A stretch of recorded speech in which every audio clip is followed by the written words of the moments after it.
was bisher geschah. Da hoffe ich doch mal, dass es noch eine weitere Kollektion gibt, passend zum neuen Auswärtstrikot. Und das, ich will nicht spoilern, soll eventuell im Retro-Style kommen. Das ist meine Review zu diesem Trikot. Ich freue mich aber auf das Auswärtstrikot. Einfach aus dem Grund, weil ich die Leaks schon gesehen habe und das sieht richtig geil aus. Also da ist schon mindestens eine 2 im Anflug, glaube ich zumindest. Aber wir werden sehen. Hallo, Moje, Jodedach. Herzlich willkommen auf meinem kleinen, bescheidenen Kanal. Ich bin der Leo. Schön, dass ihr eingeschaltet habt. Ja, liebe Freunde, ich komme gerade aus dem Kino. Ich habe mir Christopher Nolans Die Odyssee angesehen. Ein Film, den ich schon lange auf der Liste hatte. Ich habe lange darauf gewartet und ja, ich war in der Mittagsvorstellung und ich bin halt so, wenn es ums Kino und dergleichen geht, dann werde ich zum Menschenhasser. Das steht komplett im Kontrast zum Stadionerlebnis, weil da ist natürlich ausverkauft. Geil. Aber heute soll es gar nicht um die Odyssee gehen, wobei eine Überleitung habe ich dann doch. Denn wenn man gerade eine große Reise hinter sich hat,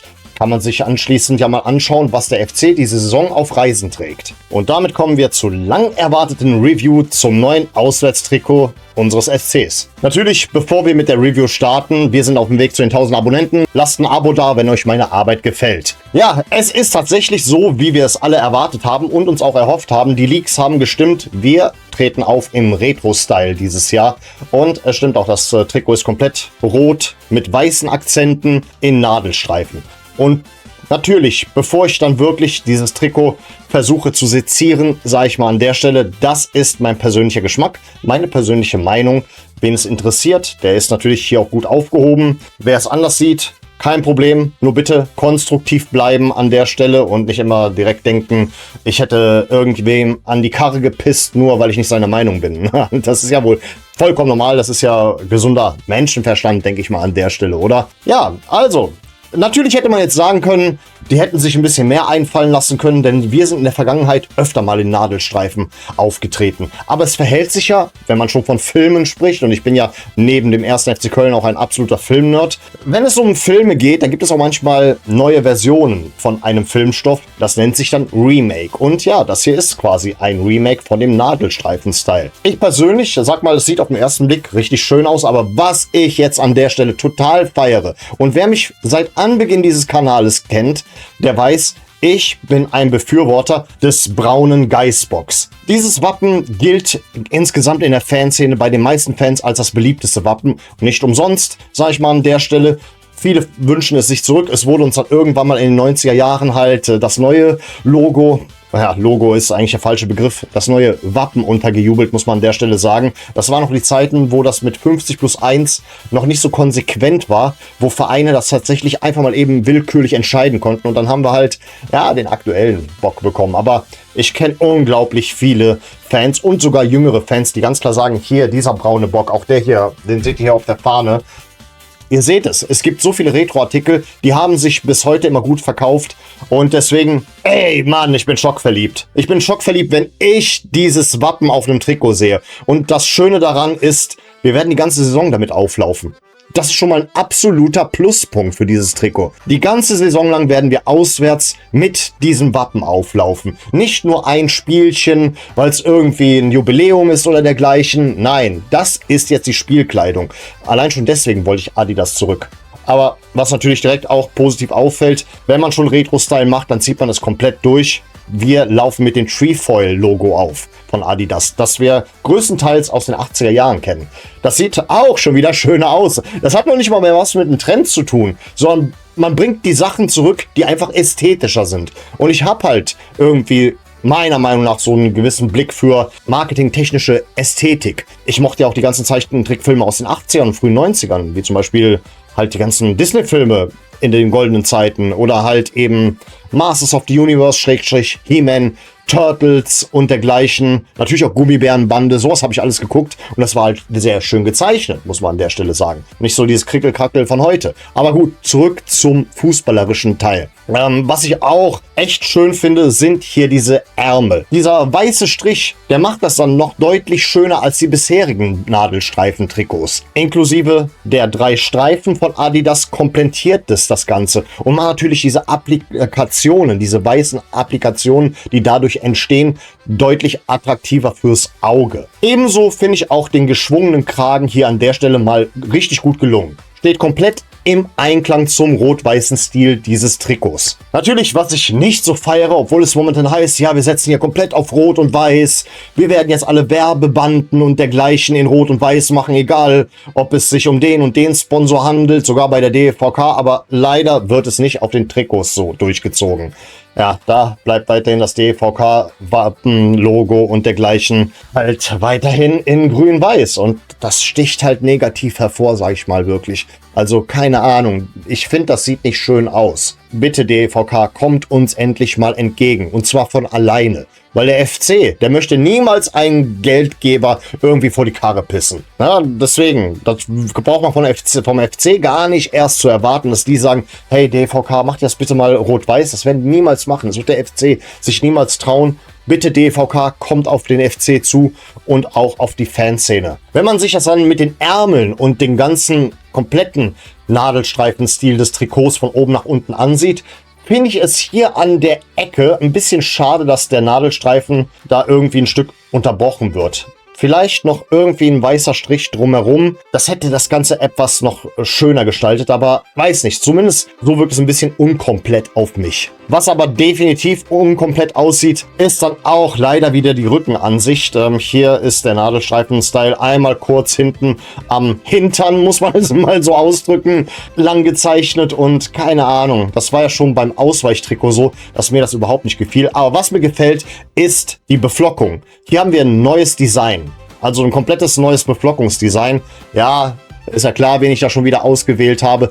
Trikot ist zwar noch nicht gekauft, aber alles zu seiner Zeit. Ich will abwarten, bis der Kader steht. Ist auf jeden Fall richtig nice Design, dieser leichte 3D-Ansatz. Ich kann euch nur raten, holt es euch mit einer Beflockung, weil das macht das Trikot für mich erst vollständig. Insgesamt gesehen, ja, keine Ahnung, wie soll ich es sagen? Ich würde jetzt gerne das Trikot noch deutlich mehr sezieren. Ich finde keine negativen Kritikpunkte, die wirklich besonders relevant sind, um eine wirklich beschissene Note oder eine mittelmäßige Note zu bringen. Nein, es gefällt mir schlicht und ergreifend. Das ist für mich ein No-Brainer. Der ganze Retro-Style, der sagt mir zu. Und Leute, ich glaube, was mir noch mehr gefällt als dieses Trikot, ist die Retro-Kollektion, die es selber noch mit auslöst. Ganz ehrlich, ich glaube, dieses Longsleeve hier, das hätte ich sogar als richtiges Trikot noch mehr gefeiert. Da hätte ich vielleicht mir gewünscht, dass das wohl eher unser Trikot wird. Aber könnt ihr euch auch so holen. Zwar dann ohne Spielerdruck und so weiter. Die Mannschaft wird das dann halt nur zum Aufwärmen wahrscheinlich tragen. Wobei ich glaube, es ist eher Fan-Kollektion. Aber eine geile Fan-Kollektion. Aber ich denke mal, was die meisten richtig gefeiert haben, war diese Trainingsjacke hier. Was ich so richtig geil finde, ist, dass sie diesen 3-Streifen-Style komplett von oben bis unten durchgezogen haben. Etwas, das ich mir eigentlich gewünscht hätte bei den neuen FC-Trikots, aber Adidas macht das generell leider nicht mehr. Ich würde mir wirklich wünschen, egal ob da Patches draufkommen oder nicht, 3 Streifen von oben bis unten, keine Unterbrechung. Haben wir dann zum Glück auf diesen Trainingsklamotten. Das sind aber Fanklamotten, damit läuft die Mannschaft anscheinend nicht auf. Vielleicht wird es der Trainer hin und wieder anziehen. Dieselbe Jacke kriegt ihr auch nochmal in Weinrot. Das ist mehr so mein Ding. Also diese Jacke, oh Mann, die gefällt mir richtig. Also auch das Shirt, was hier dieses Model dazu trägt. Ey, schick, einfach nur schick. Das sieht richtig schön aus. Das ist richtiger Street-Style. Hier haben wir so einen Longsleeve. Das zeigt mir dann perfekt, wie geil das wäre, wenn wir auch noch eine Longsleeve-Kollektion hätten. Und das ist dann wirklich mein größter Kritikpunkt an dieser kompletten Trikot-Kollektion, diesen kompletten Trikotsatz, den uns Adidas da geboten hat. Bisher haben wir keine einzige Langarm-Version.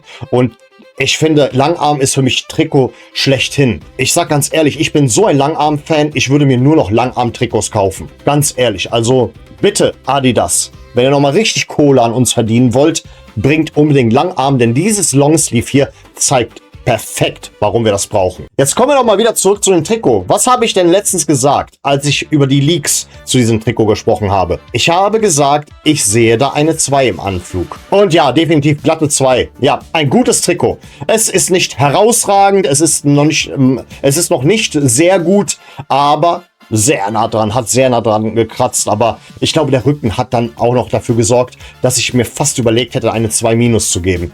Es ist ein Trikot, das ich mir gewünscht habe. Wir werden noch sehr viel von diesem Retro-Style haben, weil Adidas bringt sowas immer heraus. Adidas kommt da, glaube ich, dem Trend entgegen. Die haben gecheckt, dass die Fans diese alten Designs zurückhaben wollen. Und deswegen wollte ich Adidas. Und das Trikot hier beweist, warum ich Adidas zurück wollte. Genauso auch wie diese Kollektion. Ja, und ich finde, ja, die 2 repräsentiert mein Gefühl zu diesem Trikot am besten. Ach, und übrigens, falls irgendwer von Adidas zusieht, wir hätten da noch so ein paar andere Retro-Wappen. Das hier habe ich noch auf keinem einzigen Trikot gesehen. Zumindest keins von den neueren. Ja, das hat die aktive Fanszene uns anderen Fans zur Verfügung gestellt. Konntest ja auf die Klamotten nähen. Aber wozu auf die Klamotten nähen, wenn ihr uns das Geld aus der Tasche ziehen könnt? Bitte nächstes Jahr das hier. Weil Adidas macht das ja auch bei Bayern München. Die bringen auch verschiedene Retro-Wappen. Gut, bin mal gespannt, wann ich den nächsten Fanshop in der Nähe ansteuern werde, aber ich muss euch eine kleine Geschichte erzählen, warum es nicht der Fanshop am Kölner Hauptbahnhof sein wird, weil ich habe da so eine negative Vorgeschichte. Ich wollte euch die Geschichte immer mal wieder erzählen. Vor ein paar Jahren war ich mal mit meinem Kumpel Christian drin. Wir wollten eigentlich nur irgendwas kaufen, nichts Besonderes. Und dann stand diese junge Dame da plötzlich hinter der Kasse. Ich habe sie gesehen und sofort gemerkt, okay, die ist genau mein Typ. Aber ihr wisst ja, die Frau ist auf der Arbeit und so weiter. Mir war das halt unangenehm, sie konkret anzusprechen. Der Rahmen hat mir nicht gepasst. Später, als wir wieder im Auto saßen, habe ich zu meinem Kumpel Christian gesagt, hey, die im Fanshop, die hat mir gefallen. Und er meinte nur, ja, habe ich mir schon gedacht. Die ist genau dein Typ. Naja, wisst ihr, ich stehe halt nicht auf diese übertriebenen Topmodels oder anzügliche bis obszöne Frauen. Ich mag eher diese unscheinbaren Süßen. Hübsch, aber nicht übertrieben.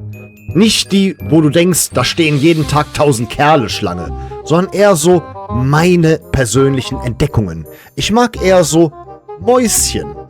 Das Problem war nur, ich wollte die Story abhaken, aber noch Wochen später hatte ich sie immer noch im Kopf. Darüber hinaus war mir auch bewusst, warum nichts passiert war, als ich ihr begegnete. Denn an dem Tag hatte ich scheiß Klamotten an, Trainingshose, Cappy, ich sah aus wie der letzte Hänger. Irgendwann meinte Christian zu mir, wenn du sie nochmal siehst, musst du was machen. Irgendwann fragt ein anderer. Vor meinem geistigen Auge sah ich, wie sie jeden Tag von irgendwelchen Typen angebaggert wird. Naja, irgendwann kam dann dieser Tag X. Ich war frisch im Wochenende und ich habe mir spontan vorgenommen, so oder so in den Fanshop zu gehen. Ich habe mich ein bisschen fresh gemacht, nicht übertrieben, kein Anzug, kein Smoking, aber halt ordentlich. Gutes T-Shirt, Jeans, saubere Sneaker. Ich ging also rein, kaufte mir alibimäßig ein paar Fanartikel und sehe sie da stehen. Das Problem, sie war nicht alleine an der Kasse.